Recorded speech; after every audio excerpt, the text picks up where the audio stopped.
ẹ kúlé là ń kára lé ẹ̀rì wàhálà ń kéré ọ̀nà tá a bá ti ra wa pọ́jọ́ méjì mẹ́ta ẹ kú àtijọ́ òun náà ló yẹ ká kíra wa ẹ ǹlẹ́ o ẹ kú ọjọ́ mẹ́ta ṣàlàáfíà lẹ wà ẹ kú dédé àsìkò yìí ní gbogbo bí tẹ́ ti ń gbọ́ wa ní gbogbo bí tí ọwọ́ wa tó nílẹ̀ yìí àti lókè òkun ní fàájì 106.5 FM níbi tí bẹ̀bẹ̀ ti ń lọ níbi tá a ti ń kàn sí létí tá a ti ń dún tá a ti ń rọ̀ bí òwe ẹ káàárọ̀ ẹ kú ìyálẹ̀ta ẹ káalẹ́ ẹ kú ìdájí ẹ káàsán gbogbo àsìkò tó bá ti bá yín níbikíbi tí ẹ bá ti ń gbọ́ wa òun náà là ń kí yín pé ẹ kú dédé àsìkò yìí o ṣàlàáfíà ni mo bá yín àwọn ọkọ yín ńkọ́ àwọn ìyàwó yín ńkọ́ àwọn ọmọ yín ńkọ́ ṣàlàáfíà ló wà ṣé ń gbúra àwọn bàbá mi àtàwọn màmá mi èkó lọ́wọ́ ní àbábúlé àbílù ọba gbogbo bíkíbi táwọn èso wa bá wà àti tó bí wa àtàwọn tí wọ́n bí àtàwọn táwa bí gbogbo wa pátápátá ilẹ̀ ire níbikíbi tá a bá wà. ẹ káàbọ̀ sórí ètò yín ètò wa ètò yín tẹ́ ẹ fẹ́ràn tó jẹ́ pé mí nìkan ni mo tó bẹ̀ èmi nìkan ni mo tó láti dárun mọ́ yín lójú tí bá ti dé báyẹn tí mo ké no more sleep kò sórun mọ́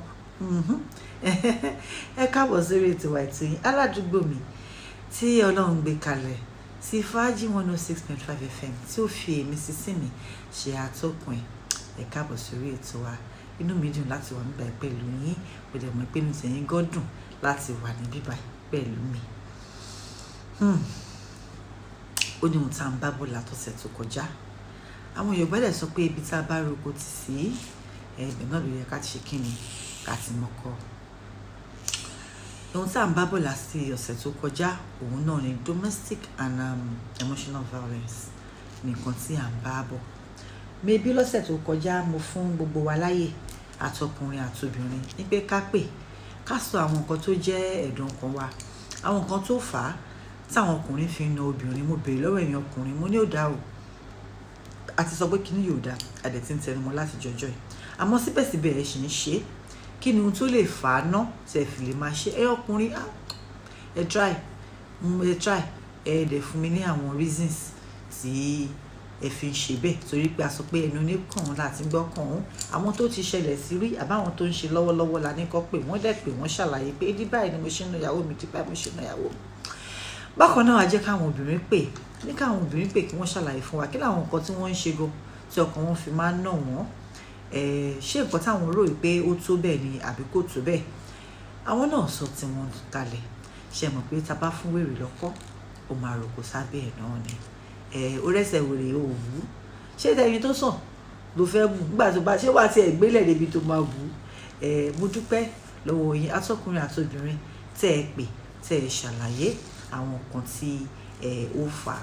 Mo ti wá kọ ìwé ti kún bám báyìí ó ti kún bámbám inú ìwé yẹn òun ni mo fi gbogbo àwọn nǹkan tí ẹ sọ òun ni mo fi sínú ẹ̀ sí a máa gbé yẹ̀wò lọ́kọ̀ọ̀kan èjèèjì. ṣó tiẹ̀ tó kó ṣẹlẹ̀ ṣé kò tó kó ṣẹlẹ̀ kí làwọn ẹrù tá à ń dì lọ sílé ọkọ tàbí tá à ń dì ká tó fẹ́yàwó kí làwọn ìgbésẹ̀ tó yẹ ká gbé ká tó ṣègbéyàwó kí làwọn ìgbésẹ̀ tó yẹ ká gbé nígbà tá a ti wà nínú ìgbéyàwó gbogbo àwọn nǹkan wọ̀nyí pátápátá òun la máa yànnàná. ẹ ti mọ̀ pé tí n bá ti dé ọgbọ́n ti dé ọ̀rọ̀ ti dé ìmọ̀ ti dé òye ti dé èmi náà kọ́ small but mighty ọlọ́run ọba ló fún mi ṣe wàhálà bí mo ṣe ń ṣe kò yé mi seriously I do not know but what I know is that God is behind me and behind this program láti gbàdá rẹ̀ tí ń ṣe bọ̀ ọlọ́run ò jẹ́ ká tẹ́ kò jẹ́ ká tí ọ̀pọ̀lọpọ̀ ẹ̀rọ lólùfẹ́ wa o tẹ́ ń ṣe kí ni tẹ́ ń tì wá lẹ́yìn thank you very much I love you so much. Black man Akib Karim bàbá mi lọ lọ́kọ̀ òun lórí ta fi wọlé yẹn evergreen kò lè parẹ́ láéláé.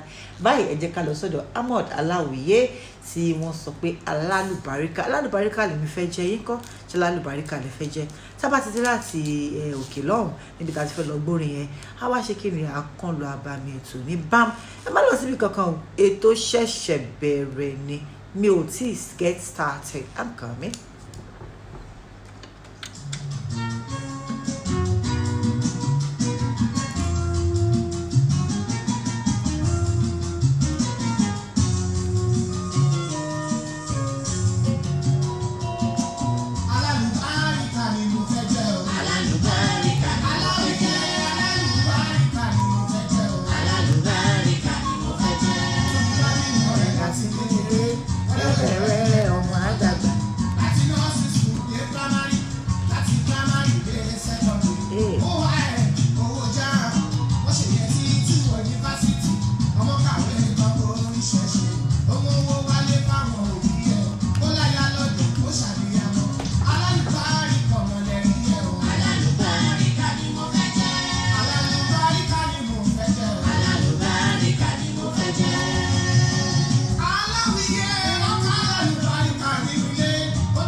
ọkọ lẹ́rìn yẹn o. Alálùbáríkà ni mo fẹ́ jẹ́.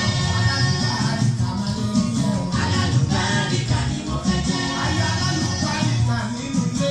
Àbíwá pẹ̀lẹ́ níbi tàdàbà. Ẹbí ọkọ rẹ̀ kò fojú lé wọn. Kò ní kẹ́gbẹ́ ẹbí ọkọ ṣe. Olùkọ́ ọkọ̀ fọmọ sílẹ̀ bóyá dé. Atọ́jú ilé, amójú tọmọ. Afọ̀wọ́n ló jẹ lásìkò. Àtúwọ́lé ṣe pẹ̀lú ọkọ rẹ̀.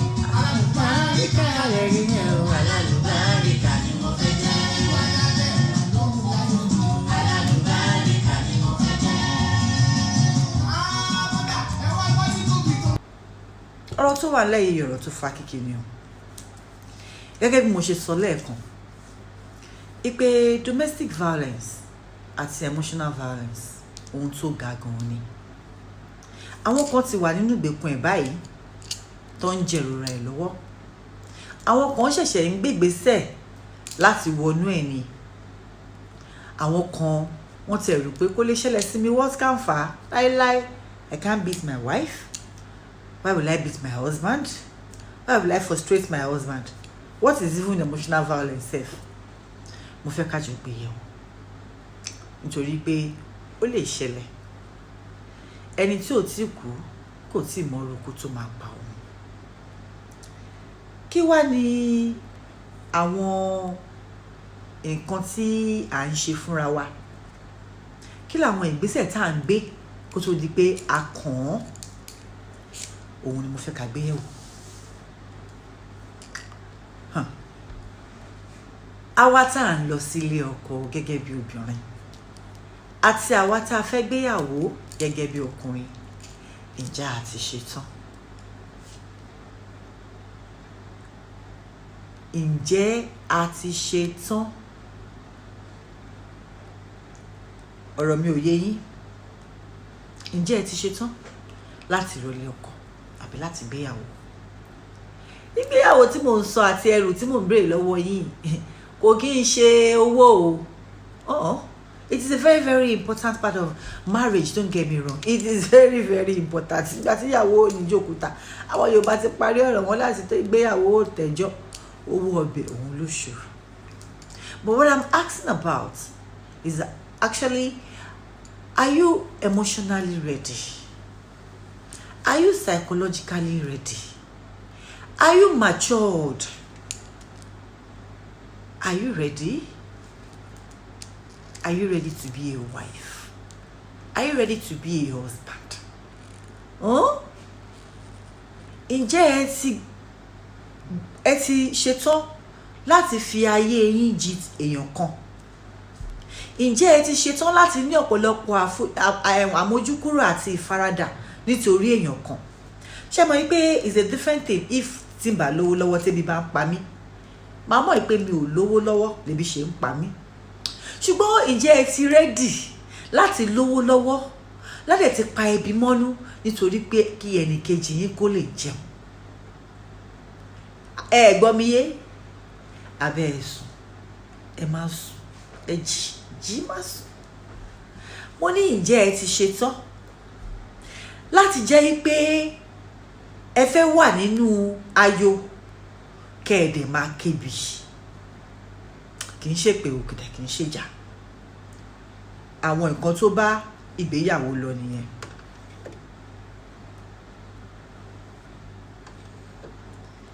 Ǹjẹ́ ẹ ti ṣetán láti fi gbogbo nǹkan tẹ́ ẹ bá ní síkàpá olólùfẹ́ yín? Ẹ wò pé kí ló wá le tó yẹn?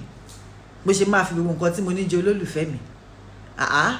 Wọ́n ti ń fa WhatsApp gangan àbí bẹ́ẹ̀ kọ́?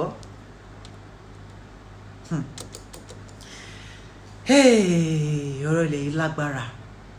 Ẹ jẹ́ ká mọ̀ láti bí, are you emotionally ready to be a wife or a husband? Ṣé rí emotions wa tá à ń tẹ́ rí yìí ó lágbára gan, ó ti ń bá àwọn hormones wa ṣiṣẹ́. Ṣé mọ̀ pé tí n bá dá wà nílé tínú mi ò bá dùn pé lè máa dákanra mọ́ra mi kí n máa dákan ògiri lẹ́sẹ̀. ṣùgbọ́n tí a bá wà nínú ilé pẹ̀lú èèyàn kan, you have to put the other person's emotion into consideration before you start behaving like àgbòtọ́kàn. Kó tó lè sọ pé o fẹ́ máa kanra, ǹjẹ́ oró tẹ́ni kejì tó wà nulẹ̀ tó lè máa rò pé kí ala ṣe fún bàbá lágbájá, kí mo asọ́sìn tó fi máa ranjú gbogbo wọn nulẹ̀, ọ̀hún báyìí ṣe é la báyìí ṣe é ni àti àgéra ṣe àgbé sìnkìlẹ̀ jù. No, you are not happy. Oh. I know you are not happy. But are you ready to be happy because you want to make somebody happy? Are you emotionally ready to go into marriage? Ǹjẹ́ ẹ ti ṣetán láti wò pé okay, even though this is not what I like, even though this is now the way I love to live my life, even though I love my things some particular ways, but it has to be a different way, because onípẹ́ ní tẹ́ ẹ fẹ́ báyìí lóhun ṣe ń ṣe tiẹ̀, báyìí dẹ̀ lẹ́yìn ṣe ń ṣe tiyín. Do you understand me? Okay, ẹ jẹ́ ká má pẹ̀rẹ̀ oúnjẹ. Nílé tí wọ́n ti tó ẹ̀yin, ìrẹsì tẹ́yìn máa ń jẹ ń bẹ̀, ó máa ń dà wórówóró ni. This one is going a bit towards the psychological part. Ilé tí wọ́n ti bí ẹ̀yin, ìrẹsì tẹ́yìn máa ń jẹ ń bẹ̀, ìrẹsì yẹn kó dà wórówóró, you know, kó rí ṣẹṣẹṣẹṣẹ, kán wá dín ata onírú sí i, bẹ́ẹ̀ ń ṣe mọ̀ ọ́ jẹ nìyẹn. Ẹ̀yin dẹ̀ láì képo kókó máa wà nísàlẹ̀ rice, ẹ understand, ata onírú yẹn képo yẹn pọ̀, kó wá bù sí dáadáa kí gbogbo epo yẹn kó máa ṣe rìn lórí ẹ̀. But níbi tí wọ́n ti tọ́yàwó yìí, àwọn tí wọ́n rice tiwọn ó gbọ́dọ̀ rọ̀ ni, kó rọ̀ kó rí bẹ̀tẹ̀bẹ̀tẹ̀, kó fẹ́ẹ́ dègbò, òun làwọn like, òun ló máa ń jẹ, òun ló fi tọ́yàwó yìí. For let's say she met you when she was 25 and you got married, let's say when you were 26, or káwa average ká sọ pé you guys got married when she was 30 and probably you were 32, 34, 35, whatever the case may be. That means pé nílé tí ẹ ti lò bí 35 years níbẹ̀, or let's just say 30 years gẹ́gẹ́ bí ọkùnrin lẹ ti ń jẹ rice dà wórówóró. Ṣùgbọ́n nílé ìyàwó yín, ó not spend 30 years eating rice tó rọ̀ bẹ̀tẹ̀bẹ̀tẹ̀. Now both of you want to come together and become a family. How to meet at that center? That is the psychological part. Because ohun tí yóò mọ̀ jẹ kò mọ̀ jẹ náà nìyẹn náà. When you don't know how to eat something, tó wá ní kí wá máa jẹ. I mean, you get? Ǹjẹ́ ẹ ti ready? Because to be sincere, we have to give something up. Sure, me. There is no way someone will not give something up to accommodate the next person. Is that like okay, I can still manage rice to borrow, because so the petty ìyàwó òun bá ti ń jẹ rice tó lè bóun ṣe máa ń sin yẹn kò ń lè gbé kọjá síbí méjì á ló fóun lọ́nà fún. Ọkọ wa ò pé well, jẹ́ kí n try rice tó rọ̀ yìí náà, kò bad, jẹ́ kí n jẹ́ bí ìyàwó mi ṣe like ẹ̀. Àbí kọ́ wá sọ pé okay my dear, ṣe mọ̀ nǹkan tó máa ṣe fún mi tó bá ti ń ṣe rice, torí tó bá ti dé level tèmi fẹ́ dàwóró yẹn, kọ́kọ́ ré tèmi kúrò. She understand? Kó wá fi tiẹ̀ lẹ̀ sínú pọ́ọ̀tù kejì mi kó tó jẹ́. But something just have to give. Because if something is not giving, ẹ máa jà. Because lójú ti tiẹ̀ tó like rice dàwóró, arábìnrin yẹn ò mọ oúnjẹ sè ni. That is how you now start wàhálà. O mọ oúnjẹ sè, o ṣe gbá, o ṣàwó, wọn kọ́ ẹ lẹ́yìn. No, wọ́n kọ́ lé wọn bí wọ́n ṣe kọ́ ọ ló yàtọ̀. Ìwọ obìnrin tó ń bọ̀ nílé ọkọ, are you going to say, bẹ́ẹ̀ mi ṣe ń ṣeré o, bí dáàdi mi ṣe ń jẹ́ nìyẹn o, if you cannot eat it, you have to go hungry, lọ sí takò lọ́rùn jẹ, ọkọ bọ́ sí kìchì kò sí fúnra rẹ̀. Are you psychologically ready to give up your own happiness for the next person? Are you mentally ready? Emotional nǹkan, are you ready? Because gbogbo àlà ń pariwo, a fẹ́ ṣègbéyàwó, a fẹ́ lọlé ọkọ, I can't wait to get married, I want to have my own kids, I want to be calling my husband Adé mi, Ìfẹ́ mi, olówó orí mi, alẹ́ nobody, ayé mi, my life. It goes beyond those glitz. There was a story I wrote once upon a time. spikes and sparkles. Marriage, please, you can check my blog Olatoyeruwa's Pen and check for the story spikes and sparkles. Spikes and sparkles. Marriage is all about spikes and sparkles. Ẹ̀gún, that is the spikes there, and sparkles, ìgbádùn bẹ̀ nìyẹn. But the two comes together, and if you cannot navigate the spikes, my dear, you cannot get to the sparkle. If you are not ready to faragun the spike, my dear, you cannot be ready to faragba the sparkle. Yes, you have to work towards whatever you want. Ebo mi ti ń pọ̀, àbọ̀rọ̀ mi ló ń pọ̀ jù. Ohun tí mo ń gbìyànjú àti sọ ni wípé nothing comes easy. Kò sí nǹkan tó wá takọ̀ máa jókòó báyìí wọn kàn mú lé wa lọ́wọ́. You have to work towards it. Ẹni tó ń gbàdúrà kọ́ lọ́hún kẹ́hún kọ́ lọ́hún ṣàánú òun. Nǹkan tó ń ṣe òun lọ́lọ́hún máa ṣàánú ẹ̀ lé lórí. Àbí bẹ́ẹ̀ kọ́? Ẹ̀rọ alẹ́ mo ń bọ̀. Jẹ́ kí n dókè lọ́hùn tí n bá ti padà dé màá máa tẹ̀síwájú lórí ọ̀rọ̀ tí mò ń bá bọ̀.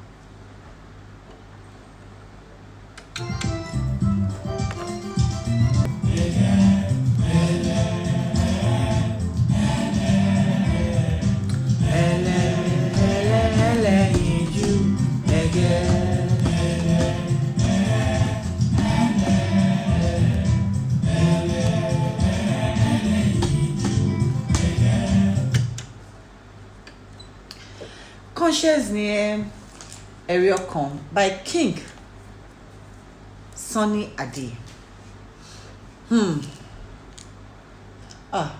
Ẹ má bínú, àṣírí òtá sì sọ ìfẹ́ mi ni jàre, kì í ṣe conscious, ìfẹ́ mi ni. Ohun tá à ń bá bọ̀ òun náà ni emotional violence and domestic violence. Ṣùgbọ́n mo ń sọ pé ká tó débẹ̀ yẹn kí la tọ̀ débẹ̀. Òun la wà yìí àti ìwọ̀nú ìgbéyàwó. À ń béèrè lọ́wọ́ ara wa pé àwa tá à ń lọ sínú ìgbéyàwó, ǹjẹ́ nǹkan téèyàn mú lọ sílé ọkọ tàbí tó ní kó tó gbéyàwó ǹjẹ́ ó wà lọ́wọ́ wa? Àwọn bíi emotional violence, àwọn bíi emotional, are you emotionally ready? Are you matured enough? Are you psychologically ready? Gbogbo àwọn nǹkan wọ̀nyí pátápátá òun ni a máa mú lọ sílé ọkọ tàbí ní ká tó gbéyàwó. Now ṣé láwọn beliefs kan wà tá a ti kọ́ wá láti ilé ìyá tàbí bàbá títí wa. Ṣọ́rọ̀ mi yìí, àwọn nǹkan kan wà táwọn mọ́ mi àti bàá mi tí wọ́n ti fi lé wa lọ́wọ́ láti ilé tiwa wá kó tó di pé adẹni tí ń fẹ́yàwó tàbí tí ń lọ sílé ọkọ. I want you to know that when you are about to start your own family, all those beliefs will be shaken. As in gbogbo àwọn nǹkan tí wọ́n ti fi kọ́ wa láti ilé wa wá yẹn, a máa gbé sórí òṣùwọ̀n, a máa wò ó bóyá òṣùwọ̀n yẹn lè gbà á dúró. Wọ́n máa gbò ó láti gbòǹgbò. Á fì gan-an. Ṣẹlẹ̀ òkè tíyàn bá mú igi bóyá tó léṣe lórí gágá bí ká sí pé igi ọsàn, tíyàn bá wà ní jìgìjìgìjìgìjìgì béwé ṣe ń jábọ́ bẹ́ẹ̀ lèso máa jábọ́, àwọn kan dẹ̀ máa dúró sí i lórí, àbí bẹ́ẹ̀ kọ́? That is how it's going to be. Nítorí pé a máa dálẹ̀, a máa tún un ṣá. Because ohun tí wọ́n fi tọ́yàwó ẹ̀ wá láti ilé tiwọn, òun kọ́ ni wọ́n fi tọ̀wọ̀ láti ilé tiyín wá. There will be difference. Wọn ò jọ bí wa bákan náà, wọn ò jọ tọ́ wa bákan náà. Ká sọ pé nílé títí tó bá ti kọ́kọ́ jí báyìí, don't even talk to anybody. Lọ brush ẹnu ẹ or to in that arrangement, let's say ìwọ ń tiẹ̀ tó bá ti jí láàárọ̀, kọ́kọ́ lọ brush ẹnu ẹ. Tẹ́ bá ti brush ẹnu yín tán, ẹ padà sí sitting room fún morning devotion or kẹ́ lọ kírun. Tẹ́ bá ti ṣe yẹn tán, kó ní kálukú mú iṣẹ́ ilé tí wọ́n bá fún kó máa ṣe lọ. Let's say bí wọ́n ṣe tọ̀wọ̀ nílé tí nìyẹn gẹ́gẹ́ bí ọkùnrin bóyá òun gẹ́gẹ́ bí obìnrin àwọn òbí ẹ̀ ló tiẹ̀ ń fìfẹ́ jí lórí bẹ́ẹ̀dì they will just come to the bed wọ́n máa fọwọ́ pa lẹ́kẹ̀ẹ́ ọkọ mi dìde ńlẹ̀ olówó mi dìde ṣé dáadáa ni ṣé o sùn òun náà sọ mọ́ mọ́mí lọ́rùn pé oh mommy good morning, how was your night? Oh, my night was so beautiful too. I dreamed that you and daddy took us to America. Oh mommy, I love you. Honey, oh my darling, I love you too. Your breakfast is on the table. Go and eat your breakfast. Nígbà táwọn bá jẹun tán ló ṣẹ̀ṣẹ̀ ń fọnu bóyá àwọn ò tiẹ̀ wà keen about prayer nílé tiwọn all they care about is love, which is fine. They just want to show love. Tó bá wọn ẹ̀kọ́ kúnlẹ̀ sí bẹ̀bẹ̀ ìdẹ́kọ̀ gbàdúrà, but for them love is more important. Bí wọ́n ṣe kọ́ láti lè tiwọn nìyẹn. Now if you marry somebody like that and you came from the house that when you wake up what you first do is brush your teeth, then pray, then start doing your course, and you marry somebody tó jẹ́ pé nílé tiwọn wọ́n fìfẹ́ jí lórí bẹ́ẹ̀dì ni tó bá dẹ̀ ti jí tán oúnjẹ ti wà lórí tébù tó bá jẹun tán ló ṣe máa wọ bedroom láti lọ fọnu. When you get together ó máa ṣàjèjì sí ẹ gẹ́gẹ́ bí ọkùnrin ipe when this one tó bá ti jí ṣá ebi ṣá ni tó bá ti jí báyìí kó sáyé lọ jẹun ni báwo ni ó ṣe máa jẹun láì fọnu. What? Now let's backtrack a bit. ẹ mọ́ gẹ́gẹ́ bí mo sọ fún yín pé tóun bá ti jí àbí kóun tó jí lé wọn ìfẹ́ ló fi ń jí lórí bed. They are the kinds that will do baby wake up darling wake up. Definitely tó bá fẹ́ ó fẹ́ jí kó bá ẹlẹ́gbẹ̀ẹ́ kóun náà lọ́mọ ẹbí olóńgbò àbí kí wọ́n náà jí bẹ́ẹ̀ pé my darling wake up, how are you, what are you doing, did you dream well, did you sleep well? Àmẹ́rẹ̀ tẹ́ ẹ bá ti dìde báyìí tẹ́ ẹ bá ti jí báyìí ẹ sáré dìde ẹ sáré gba bedroom lọ ni ọmọlọ́mọ tó ṣì sùn lórí cloud 2 ó dẹ̀ ṣì ń lọ cloud 7 ẹ wá jí wípé àǹtí dìde ńlẹ̀ jágbàdúrà wà lọ fọnú jágbàdúrà. Ṣé ẹ̀rí nǹkan tí mò ń try láti sọ fún yín ni pé kò ń ṣe pé bóyá ó yọ̀mù àbóyọ̀lẹ̀ àmọ́ láti ilé wọn she wasn't taught like that. Now gẹ́gẹ́ bí ọkùnrin, are you going to take that and start getting angry with her?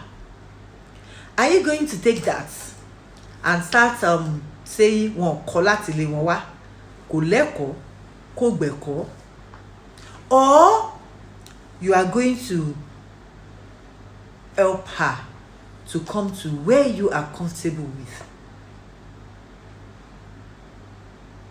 Is that it? Are you ready to do that? That is when tá máa pè é lọ́kọ ìyàwó. That is when you call her and tell her that my dear ṣé o feel pé Ọlọ́run wà important sínú ayé wa, because it is important to you to wake up and pray, to wake up and brush your teeth then pray. Ṣé o feel pé Ọlọ́run important sínú ayé wa? When we wake up, let us pray. You know, I want us to wake up, go and brush our teeth and pray. Then she will not explain to you, my dear, surely brushing teeth yẹn ó máa nira díẹ̀ o, because I already brushed last night to take care of the germs in my mouth so that I can wake up to be fresh. Ihun tẹ́yìn ò ṣàkíyèsí òun ni pé ìyàwó yín fọnú, ẹ̀yin ò kí ń fọnú lálẹ́ o. Ètò ẹ̀ ló fi jẹ́ pé tẹ́ bá ti jí láàárọ̀ gbogbo ẹnu yín rùn nítorí pé àtàárọ̀ lẹ ti fọnú. That is 24 hours. Ẹ sáré fẹ́ lọ fọnú bó ṣe fi kọ yín nìyẹn. No big deal. It is good to wash your mouth, your teeth twice a day. Fine, though. It is very, very good. In fact, that is the recommended, because the toothpaste is just for 12 hours. But kì í ṣe fine, kò sọ́lọ́pàá tí ń múyàn sí. But you are forgetting or not realizing that your wife to be, or right now wife, brushes her teeth at night so that she can have a fresh breath in the morning. Ẹ̀yin lè máa wá come to the conclusion pé okay, ìyàwó mi fẹ́ràn tó bá jẹun tán because frankly ó ti fọnú lálẹ́ ẹnu ẹ̀ òrùn láàárọ̀ ó fẹ́ kó jẹun tán kóhun tó tún fọnú láti kó ìdọ̀tí nǹkan tó jẹ láàárọ̀ yẹn kúrò. That is our own view. Your own view is that tó bá ti jí láàárọ̀ go and brush your teeth. Now gẹ́gẹ́ bí ọkùnrin ẹ wá jókòó ẹ wá rò what is best for this relationship? Is it to adapt to our own ways? See, when you are talking about marriage, it is a marriage. Marriage is so papọ̀ èèyàn méjì. It doesn't have to be your way, your way, your way, your way, your way. It doesn't have to go your way, your way, your way, your way. It has to be our way. Àwa méjèèjì lájọ máa jókòó, tájọ máa rò ó ní pé báwo la ṣe fẹ́ ṣe, ìgbésẹ̀ wo la fẹ́ gbé tó fi máa yé wa. So ọkùnrin ó lè rí nǹkan tó da lára ìyàwó ẹ̀ kó mú lò. Bákan náà obìnrin lè mú nǹkan tó da lára ọkọ ẹ̀ kó mú náà mú lò. Now gẹ́gẹ́ bí nǹkan méjì ni a fẹ́ treat ní bíbá yìí o. Ọkọ òun fẹ́ràn kó jí láàárọ̀ kó fọnu kó dẹ̀ gbàdúrà. Ìyàwó tóun bá ti jí láàárọ̀ kó ṣe lọ́vílọ́ví kó dẹ̀ lọ jẹun kó tó fọnu rárá ní títí ẹ̀. Now ọkọ fẹ́ kíyàwó adapt, ìyàwó náà fẹ́ kí ọkọ adapt. So our méjèèjì will have to make a submission. Let's take what is more important to us and let's compromise. For the man, I think it should be mo fẹ́ gbàdúrà. And for the woman, it should be I still want to be loved when I wake up. Now, if we know that that is our point, that is our target, nǹkan tá a fẹ́ nìyẹn, it will not be difficult for the man to adapt to washing his teeth at night so that he can be on the same level with his wife in the morning, so that when he wakes up he can do a bit of my darling, wake up, honey, miss, you have me, gbogbo love, wake up. Tó bá lè ti ṣe gbogbo love yẹn tọ́tọ́ ti ṣe, oh my darling, how are you, thank you for waking me up, kó dọwọ́ ara wọn mú, kó gbàdúrà. Ṣé rí pé àwa méjèèjì ti get one thing out of the two that we wanted. That is how it should be. That is how it should work. But when the man insists that no, it has to go this way, no, you have to do it my way, you have to wake up in the morning and brush your teeth and join me in this morning devotion. You have to be at the morning devotion by 5:30. I want everybody in this house to be at the devotion. And when you wake up, you brush your teeth, and then you come to the sitting room. We have to pray to God, Lord Jesus, together our day and God our way. Ebo, there will be problem. Koye, there will be problem, especially if Ashomawobe, you know our Wobe child, children of the world, our Malians, no manners. You know, our baye, as le ma yellow si le bobo, cat le ma sube, kí ọ̀bọ̀ ti máa rí àwọn ìwà wa díẹ̀díẹ̀ kó ti máa rí pé àgẹ́ ìmáa ń fọnú lálẹ́ gẹ́ yóò kì í fọnú láàárọ̀ ẹ mọ̀ á ti máa rí díẹ̀díẹ̀ but àwa tó jẹ́ pé ọmọ mọ́mí ọmọ nílé gate kákọ̀ lọ ríra wa lọ́sàn-án bí kápàdé ní church kápàdé ní mall ká lọ wọ movie kápàdé ní party, you drop me, you pick me, I meet you, I leave you. Sùn sílé ara wa débi pé àti ẹ̀ mọ ihun tá a fẹ́ láàárọ̀ ó máa difficult nígbà tá a bá ṣègbéyàwó tó jẹ́ pé that is the first time we are living together. Because àsìkò gbà yẹn la ṣe máa ọ̀rẹ́ mi kan sọ̀rọ̀ kan lẹ́nu ọjọ́ mẹ́ta ó ní ìgbà tó òun marry tó máa ń sọ pé òun máa lọ sí honeymoon ó ní inú fíìmù ló ti ń ṣẹlẹ̀ jàre ó ní honeymoon yẹn inú fíìmù ni ó ní ọ̀sẹ̀ tó bá kọ́kọ́ marry tẹ́ ti jọ wà pẹ̀lú ọkọ yín ọ̀sẹ̀ ìjà ni ó ní torí pé àsìkò gbà yẹn lè ṣẹ̀ṣẹ̀ bẹ̀rẹ̀ sí ní mọ̀ra yín for the people that wọn àti ọkọ ẹ̀ wọn ò jọ gbé rí wọn ò jọ sùn rí it just started. So that is the time tẹ́ máa mọ̀ pé bàbá yìí ọrùn o wọ́n tàbù kí ló dé ọ̀nkú ẹ̀yẹ́gbẹ́ padà fúnlẹ̀ fẹ́ sọ rẹ̀ mi járe ó ọrùn mi ò lè sùn ìyàwó para ó ti mú pílò ó gba pálọ̀ lọ àbí guest room. Those are the time that the facts will start coming out and the facade will start falling apart. Are you ready? Are you emotionally ready? Are you psychologically ready? to give in, to live your own sleep for somebody else. Are you ready? So it is not about mo fẹ́ lọ ilé ọkọ àbí mo fẹ́ gbéyàwó. Ẹ má jẹ́ kí n sọ tọ́pìkì ni mo mọ̀ nǹkan tí mò ń sọ o. We are still talking about emotional violence and domestic violence. But ká tó débẹ̀, ìrìnwó láàrin ibẹ̀ la wà yìí, pre òun la wà yìí. What I'm trying to say is that everything you know till the point that you got engaged or married will be put to test. It will be shaking. Ó máa mì. Ó máa gbọ̀n. Ìgbàgbọ́ yín máa gbọ̀n. Your life will be disrupted because the things you know will become wrong. The things you know as right will become wrong. The things you know as wrong will become right.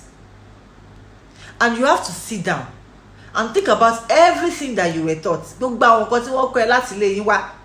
Wàá tún rò pé ṣé mo mọ èmi wàá mú oúnjẹ ṣe ni? But dáàdi mi máa ń jẹ náà. Eléyìí ṣe wá ń jó oúnjẹ tèmi tó ní kó dùn. You don't get?